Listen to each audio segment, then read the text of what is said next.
우리가 어떤 것을 선택했느냐에 따라서 인생이 달라진다 하는 것을 볼 수가 있습니다. 신앙도 마찬가지입니다. 성경은 끊임없이 우리에게 말씀합니다. 하나님을 선택하라고. 여호수아는 이스라엘 백성들에게 가나안 땅을 다 정복한 다음에 이런 얘기를 했습니다. 나와 우리 집은 여호와를 선택하겠다. 여러분은 어떻게 합니까? 하나님을 선택하는 것은 우리의 개인 의지하고 관계가 있습니다. 하나님은 인간의 자유의지를 주셨기 때문에 내가 선택할 수도 있고 거절할 수도 있습니다. 마음의 싸움이 계속 일어나는 거죠. 하나님을 온전히 믿고 살아갈 것이냐, 아니면 내 힘을 가지고 살아갈 것이냐. 우리 안에 끊임없는 싸움이 있을 것입니다. 오늘 룻은 하나님을 선택했습니다.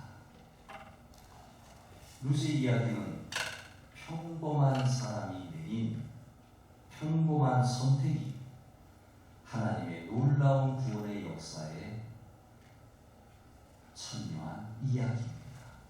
정말 평범한 사람입니다. 근데 이게 하나님의 구원의 이야기에 이게 들어갔다. 놀라운 것입니다. 성경은 말합니다. 하나님을 선택한 사람의 인생은 결코 헛되지 않다. 우리 마음의 어느 순간에 하나님을 놓을 수도 있습니다. 이걸 놓지 않고 끝까지 가느냐, 이것이 우리에게 있어서 매우 중요한 모습입니다. 룻의 이야기를 보게 될 때 우리는 한 가정의 이야기를 먼저 들어야 됩니다. 엘리멜렉이라는 사람이 있었습니다. 이 사람은 베들레헴 에브랏 사람입니다. 그의 부인은 나오미였고 두 아들이 있었는데 한 아들의 이름은 말론이고 또 한 아들의 이름은 기lum입니다. 이렇게 네 식구가 베들레헴에서 잘 살았습니다. 근데 그 땅에 흉년이 들었기 때문에 이주를 하게 됩니다. 요즘 말하면은 다른 나라로 갔습니다. 이민을 간 겁니다. 그 땅은 모압이라는 땅입니다. 모세가 이스라엘을 이끌고 가나안 땅 입구에 섰을 때 그 동편 지역이 바로 이 모압 땅의 한 지역이었던 것입니다. 그러니 이스라엘 땅을 벗어나서 이제 모압 땅으로 이주를 하게 됩니다. 거기서 두 아들은 룻이라는 여인과 오르바라는 여인을 만나서 결혼하게 되는데 이 여인들도 다 모압 여자들입니다. 그러니 이방 나라에 갔고 거기서 이방 여인과 자녀들을 결혼시켰던 것입니다. 근데 성경은 급하게 아주 빠르게 진행시키는데 엘리멜렉과 그리고 두 아들이 죽었다, 이렇게 나오고 있습니다. 그럼 결국 힘없고 연약한 세 여인만 남게 된 겁니다. 이제 나오미가 생각을 합니다. 나도 고향으로 이제 돌아갈 시기가 되었는데 유다로 가야 되겠는데 내 며느리들 어떻게 할까? 데리고 갈까? 아니면 이 땅에 낫게 할까? 그의 가족에게로 돌려보낼까? 그렇게 고민하다가 내린 결론은 며느리 둘을 불러서 나는 유다로 돌아가는데 너희들은 너희 부모의 집으로 돌아가라. 배려입니다. 왜냐하면 나오미는 아무것도 없습니다. 고향으로 돌아가는 무엇을 가지고 있었겠습니까? 그 미래적인 삶이 너무 버거웠기 때문에 이제 며느리에 대한 배려로서 가게 하는 것입니다. 이러한 가운데 룻은 고민에 빠지게 됩니다. 내가 어머니를 따라갈 것인가? 아니면 이 땅에 남을 것인가? 곰곰이 생각을 해보세요. 어머니 땅으로 간다고 하는 것은 다른 나라로 가는 겁니다. 그리고 내 가족도 버려야 되고 내 민족도 버려야 되고 내 문화도 버려야 되고 이방인 땅에 들어가는, 그렇다고 물질이 많이 있는 것도 아닙니다. 너무나 가난했습니다. 더군다나 나오미가 얘기했듯이 너희 신들에게로 돌아가라. 신까지 포기합니다. 결혼하기 전까지 내가 믿었던 신, 이 신도 포기해야 되는 복잡한 상황이 벌어지게 된 겁니다. 여기에 며느리 한 사람은 오르가란 이 며느리는 시어머니의 말씀을 따라 자기 동족에게로 돌아갑니다. 근데 룻만이 끝까지 시어머니를 붙잡게 된 것이 오늘 성경에 있는 말씀입니다. 그녀는 자기의 문화로 돌아가면 편안했을 것입니다. 그래도 부모님 댁에 가면 새로운 미래가 펼쳐질 수도 있었을 것입니다. 제가 선교사 시절에 한국으로 젊은이 하나를 유학을 보냈습니다. 신학생으로 보냈는데 후원교회에서 지내는 가운데 이 젊은 전도사님에게 사랑하는 여자가 생겼습니다. 그리고 둘은 사랑하게 됐습니다. 그 이야기를 듣고서 제가 그 자매를 만났습니다. 잘 생각해보라. 그 당시 러시아는 한국의 60년대라고 생각합니다. 과학은 발전했지만 문화는 있지만 제가 말씀드린 60년대는 물질적인 상태를 얘기합니다. 먹을 것이 별로 없었고, 그리고 더군다나 이방 세계에 와서 한 여자가, 젊은 아이가 감당하기에는 너무나 벅차다는 생각 속에서 결혼을 한번 고려해봐라 하는 얘기를 적이 있습니다. 여기 룻의 선택은 대단한 겁니다. 고향 친척을 버리고 새로운 문화 속에, 그것도 새로운 신, 하나님을 믿어야 되는 그러한 어려움이 있는 것입니다. 이러한 어려움 속에서 어머니를 따라서 돌아오게 되는데, 어머니께서 가시는 곳에 나도 가고 어머니께서 머무시는 곳에 나도 머물겠나이다. 어머니의 백성이 나의 백성이 되고 어머니의 하나님이 나의 하나님이 되시니, 이 마지막 귀절이 중요합니다. 룻의 선택은 하나님 선택이었습니다. 신앙 선택이었습니다. 내 민족이 믿는 신이 아니라 어머니가 믿는 하나님, 그 하나님을 내가 선택하겠습니다. 그러한 선택이었던 단순한 이사가 아닙니다. 신을 선택하는 아주 중요한 과정이었던 것입니다. 시어머니만 따라간 것이 아니라 하나님을 따라갔다, 이렇게 이해하셔야 할 것입니다.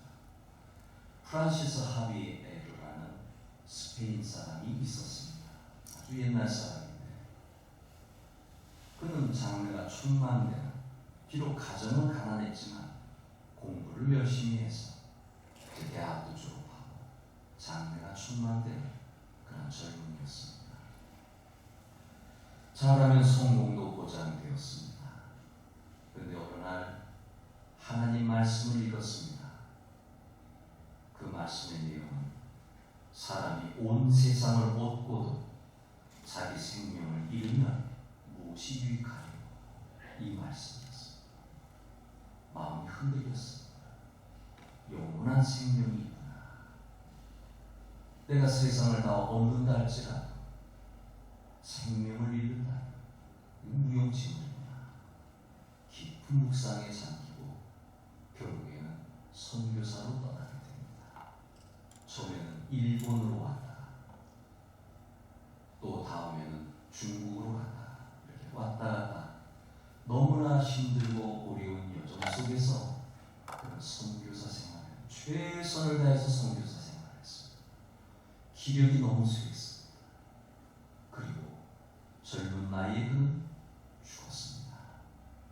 그런데 그의 말이 이런 말입니다. 나는 하나님께 나 자신을 드린 것을 한 번도 후회한 적이 없다.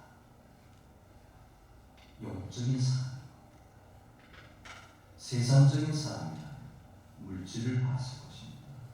성공을 보았을 것입니다. 이 땅에서 잘 되는 것을 보았을 것입니다. 그러나 그는 영혼을 잃어버리면 아무것도 아니다. 이걸 믿었던 사람이었기 때문에 그는 그렇게 죽는다 할지라도 감사함으로 후회하지 아니함으로 갈 수 있었던 것입니다. 우리는 종종 하나님을 선택하기 전에 결과를 알고 싶어 합니다. 형통할까? 잘 될까? 좋은 일이 일어날까? 아직 하나님을 만나지 못했기 때문입니다. 그러나 우리는 인생을 잘 압니다. 우리 인생은 뒤돌아볼 때 아는 것이지 우리 인생은 앞으로 살아가며 살아가는 것입니다. 우리 인생은 현재 결정한 상태에서 한 걸음 한 걸음 걸어나가는, 어느 누구도 미래 보장 받고 살아가지 않습니다. 어느 누구도 이렇게 될 것이라고 생각하고 살아갈 수 없습니다. 우리 인생이 그렇습니다.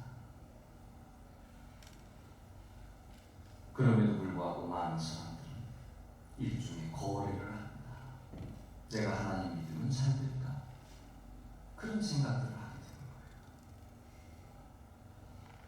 보십시오. 하나님을 선택하면 하나님께서 삶의 결과를 책임져 주십니다. 이게 루스의 이야기입니다. 하나님을 선택하라. 이것이 하나님께서 우리에게 제안하는 것입니다. 사람들에게 제안하는 것입니다. 선택해봐. 여기는 놀라운 일이 일어날 거야. 우리가 생각하지 못하는 일이 일어날 거야. 이러한 일이 있기에 오늘도 복음은 전파되는 것입니다. 힘들게 어렵게 신앙생활하고 이게 아닙니다. 우리는 하나님이 복음이라는 것을 우리에게 주셨고 우리 그 제안 속에서 우리는 그걸 받아들이며 그러면 주님이 약속하신 대로 우리를 축복하시고 하나님이 약속하신 대로 축복하시는 것입니다. 근데 많은 사람들이 결단을 내지만 하나님을 선택해야 돼. 100% 선택해야 돼. 100%가 아니라 루스의 선택은 100% 선택이었습니다. 어머니의 하나님이 내 하나님이 될 것입니다. 어머니 가시는 곳에 나도 갈 것입니다. 어머니 머무는 곳에 나도 머물 것입니다. 어머니의 백성이 내 백성이 될 것입니다. 100%입니다. 이렇게 하나님을 선택하는 가운데 그녀의 인생이 놀라운 변화를 맞이하게 됩니다. 여기 루시 하나님을 선택했다. 룻기의 감동은 여기서 끝나지 않습니다. 만약에 이렇게 끝났다면 인간이 선택했구나. 인간이 하나님을 의지했구나. 그 이야기로 끝날 것입니다. 그런데 룻기의 감동은 계속 이어집니다. 룻이 하나님을 선택하니까 하나님이 룻을 선택해버리는 겁니다. 이게 중요한 것입니다. 내가 단순히 하나님을 의지하는 것이 아니라 그렇게 의지했더니 하나님이 나를 책임지시고 하나님이 나를 인도하시고 하나님이 나를 복되게 하시고 그런 역사가 일어나는 것입니다. 이 믿음의 세계로 들어올 때 병든 자가 낫게 됩니다. 문제가 해결되어집니다. 하나님의 은혜를 받습니다. 들어와도 복을 받고 나가도 복을 받습니다. 그냥 단단히 하나님 붙잡고 나가면 모든 일이 합력해서 선의 역사로 바뀌어지게 되는 것입니다. 우리의 선택만 있다면 너무 힘이 없습니다. 하나님의 선택이 있습니다. 룻이 하나님을 선택했다고 당장에 일이 좋은 일이 벌어진 것은 아닙니다. 베들레헴으로 이주했습니다. 도착하자마자 시어머니를 섬겨야 됩니다. 묵묵히 일해야 합니다. 성실하게 살아가야 합니다. 이삭을 줍는 자리에까지 갔습니다. 이스라엘은 농사를 지은 다음에 가세에 있는 이삭들, 떨어져 있는 이삭들, 그 가난한 사람들이 가지고 가게 하려고 일부러 줍지 않았습니다. 떨어진 나라는 떨어진 대로 가난한 자들이 와서 주워가도록 했습니다. 그런 일을 한 겁니다. 얼마나 삶이 궁핍했겠습니까? 이삭이나 주워서 먹어야 되는 그 삶이 얼마나 힘들었겠습니까? 룻이 하나님을 선택했다고 해서 곧바로 축복이 쏟아진 것은 아니었습니다. 룻은 하나님의 백성을 그저 하루하루를 살아갔습니다. 하루하루. 미래 희망이 아니요. 그냥 내가 하나님과 하루하루 살아가는 것입니다. 룻은 하나님의 백성을 살면서 이렇게 그냥 살아갑니다. 하나님은 대개 극적인 사건보다 일상의 성실함 속에서 발견이 됩니다. 하나님의 손길은 극적인 사건보다는 일상의 삶에서 발견이 되는데, 하나님은 그 평범한 하루하루를 통해서 구원의 역사를 준비하십니다. 우리는 로또가 되기를 원하면서 신앙생활 하시면 안 됩니다. 하나님과 함께 살아가는 겁니다. 왜 이 세상에서 우리가 힘들어합니까? 이 세상에 나라는 두 나라가 있습니다. 하나는 하나님이 다스리는 나라가 있고요, 하나는 세상이 다스리는 나라가 있습니다. 세상 나라는 사탄의 역사죠. 그러니까 우리가 이 땅에 살아가면서 막연히 행복할 수만은 없습니다. 또 그렇게 살라고 하시는 거예요. 구약 성경을 읽는 가운데 지혜서를 읽게 될 때 잠언서를 보면 통쾌합니다. 악인은 멸망하고 의인은 승리합니다. 즉각적입니다. 근데 욥기를 읽어보세요. 전도서를 읽어보세요. 욥이 의인이었음에 불구하고 고난을 당합니다. 이건 잠언서의 신앙으로 볼 때는 상상할 수 없는 거죠. 욥이 처음엔 잘 인내하다가 나중에 인내하지 못합니다. 친구들이 와서 공격하고 하나님은 도와주시는 것 같지 않아요. 근데 무엇을 말씀하시는 겁니까? 우리들의 삶, 이 땅에서 살 하나님 나라 백성, 또 세상 나라가 있다. 이게 부딪히는 상황 속에 살아갑니다. 그러니 하나님 붙잡고 살아가는 것, 하루하루 하나님 의지하고 살아가는 것, 이게 대단한 겁니다. 제가 첫 목회지에서 순교라는 것을 생각할 정도로 아주 힘들었던 적이 있는데 그때 깨달은 것이 있습니다. 순교는 순간에 끝나지만 매일 요구도 많고 매일 핍박당하고 매일 오림이 있다. 이건 더 어렵지만, 이건 더 어렵지만, 우리 성도들의 신앙생활에 목사가 힘을 주고 용기를 주는 이유가 어디에 있냐면, 우리가 일상을 살아가면서, 우리가 신앙생활을 이겨나가면서, 지켜나가면서 하루하루 살아가야 되니까 용기를 주고 힘을 주는 것입니다. 우리의 신앙생활은 로또가 아닙니다.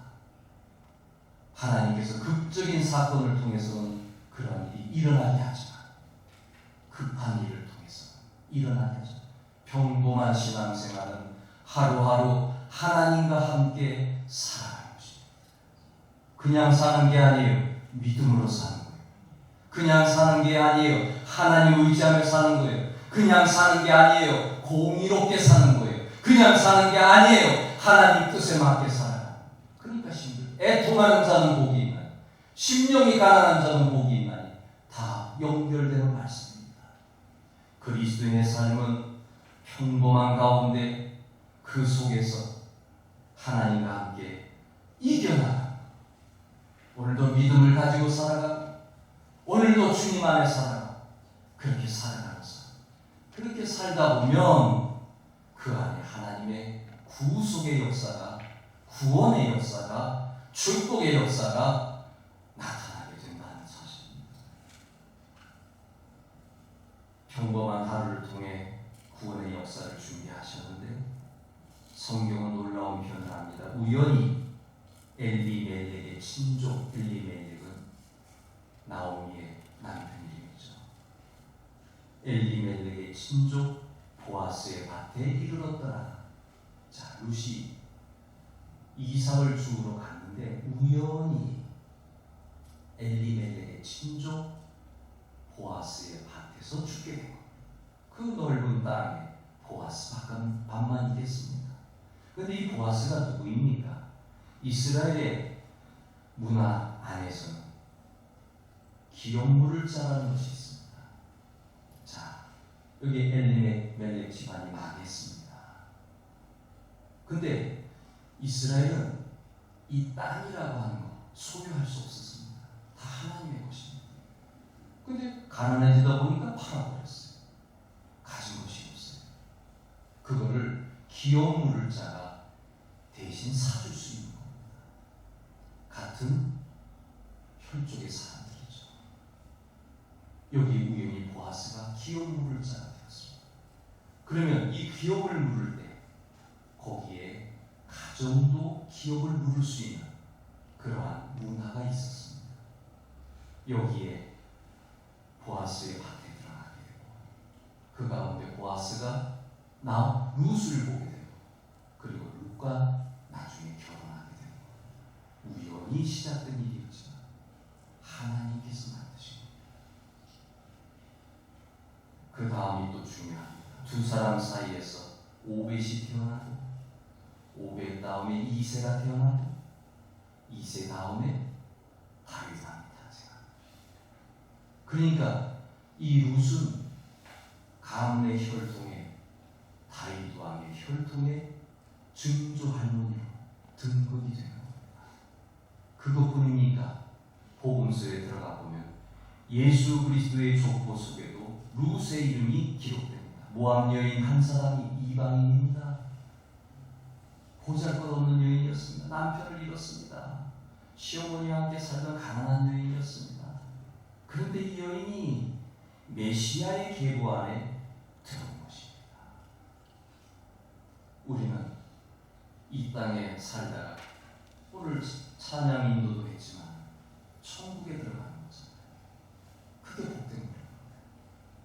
이게 룻이 다른 게 복된 것이 아니에요.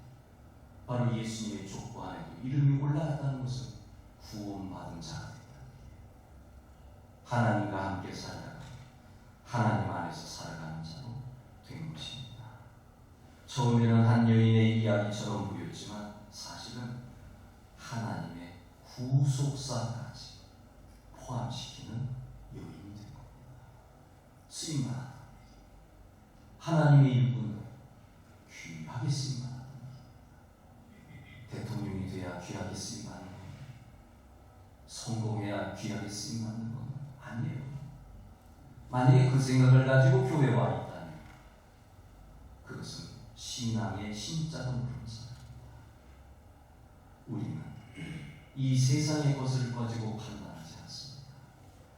하나님 안에 있는 하나님 뜻에 합당한 하나님의 백성이냐, 이게 중요한 것입니다.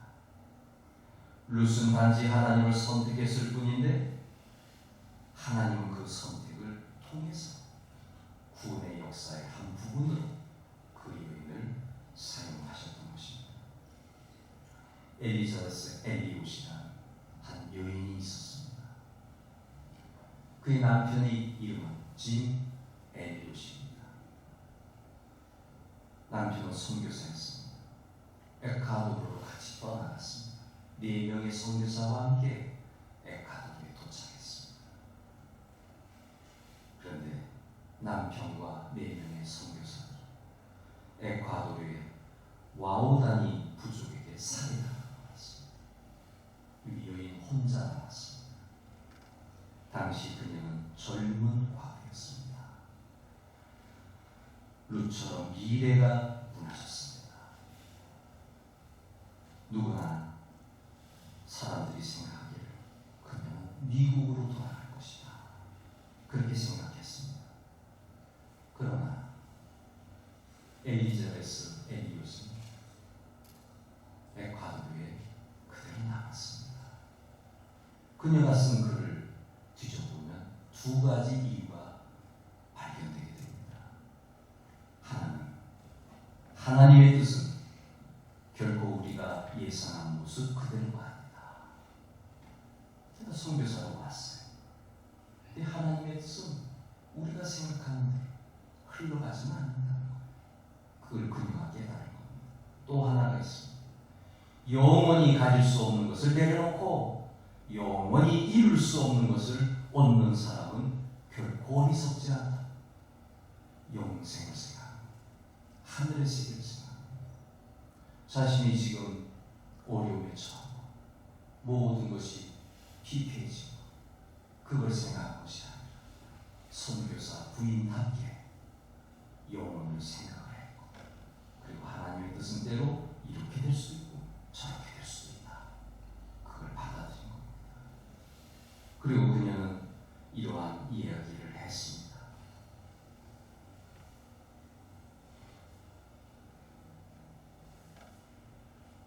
우리의 비밀은 상황이 바뀌는 것이 아니라 내 안에 예수 그리스도가 계신 것이다. 예수 그리스도가 그 은혜와 안에 있었기 때문에 결국 그 안에서 선교했고 훗날 그 부족 전체가 복음을 받아들이게 되고, 유명한 이야기입니다. 성도 여러분, 하나님을 선택한 사람은 상황이 바뀐다 하더라도 결코 후회하지 않습니다. 오늘 저는 하비에르와 엘리자베스 엘리오 두 선교사 얘기를 말씀드렸습니다. 그들은 후회하지 않았습니다. 룻은 어땠을까요? 그들도 후회하지 않았습니다. 하나님 선택하면 후회하지 않습니다. 하나님께서 반드시 모든 일을 하나님께서 선의 역사 바꿔주시는 것입니다. 오늘 하나님은 우리에게도 묻고 계십니다. 너는 누구를 선택하겠느냐?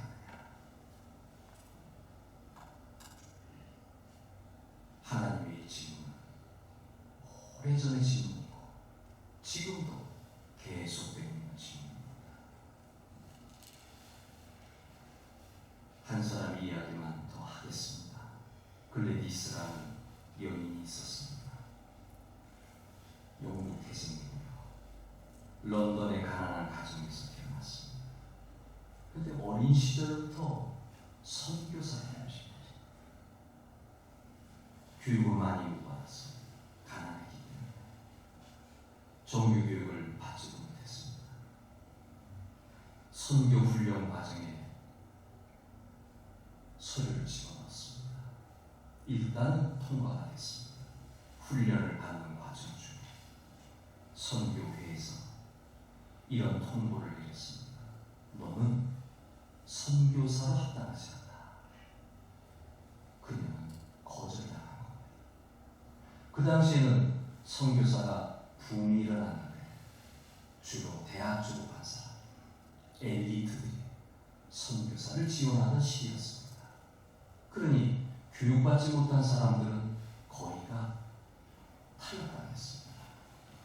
바로 이 글래디스가 그 사람 가운데 한 사람인 것입니다. 자, 그렇다면 보통 사람 같았으면 포기했을 것입니다. 근데 그녀는 마음에 확신이 있었습니다. 하나님이 나를 부르셨습니다. 하나님이 나를 중국 땅으로 부르셨습니다. 그 믿음을 가지고 그녀는 자기가 가지고 있는 돈 얼마 안 되겠지만 그걸 다 긁어 모아가지고 중국으로 떠났습니다. 중국으로 가는 길이 쉽지가 않았습니다.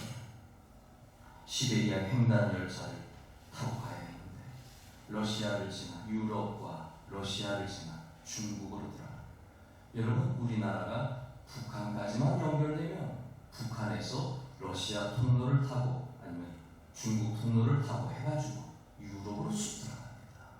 그러니까 이 당시에는 이미 시베리아 열차가 있었기 때문에 유럽에서 러시아로 들어오고 러시아에서 중국으로 들어가는 그런 기차 여정이 있었던 겁니다. 이렇게 이 차를 타고 가면서 여러 가지 어려운 일도 있었습니다. 체포되기도 했고 전쟁 때문에 길이 막히기도 했고 또 굶주렸고 또 그 지역이 상당히 추운 지역이기 때문에 추위에 어려움도 있었습니다.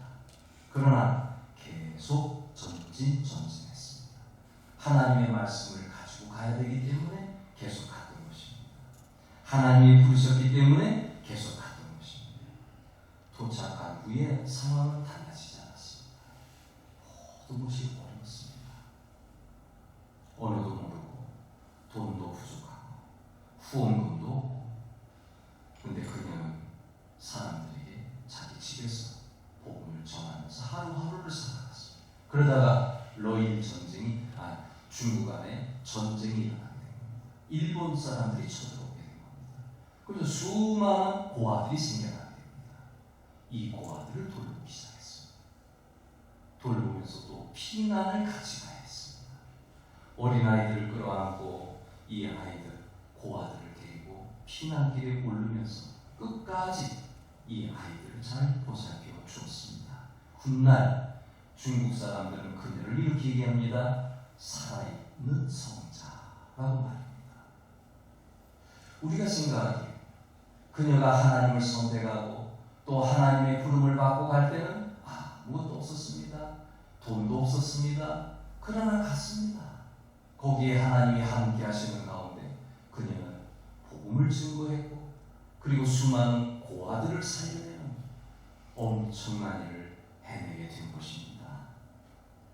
성도 여러분, 우리는 한 여인의 순종을 통해서 수많은 영혼을 구원한 이야기를 지금 들었습니다. 그녀의 삶은 룻처럼 보이기도 합니다.